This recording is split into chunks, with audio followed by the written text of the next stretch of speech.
I stepped into the dimly lit bar, my heart still racing from the argument we'd had earlier.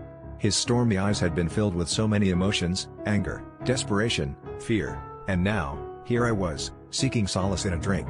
The walls were lined with faces of the city's most wanted, but it was the one familiar face that stopped me dead in my tracks. There he was, my boyfriend, staring back at me from a tattered wanted poster, his real name displayed in bold letters I'd never seen before.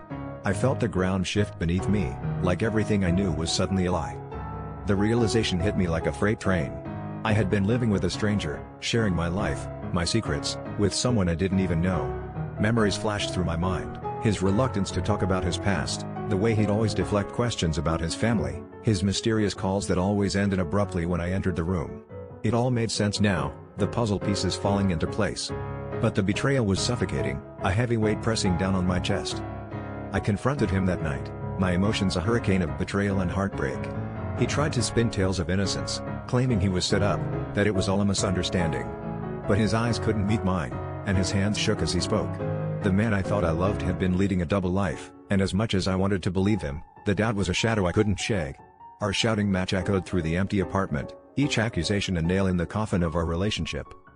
As I packed my bags, a sense of loss enveloped me. I was torn between the love I felt and the reality I faced, a man who had lied about everything, a stranger who wore the face of someone I thought I knew. Just before I walked out, he grabbed my arm, whispering apologies that rang hollow in the silence.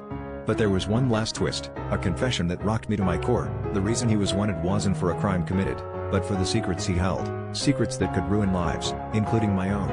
As I closed the door behind me, I realized I was running not just from him, but from the person I had been, a person who ignored the warning signs until it was too late.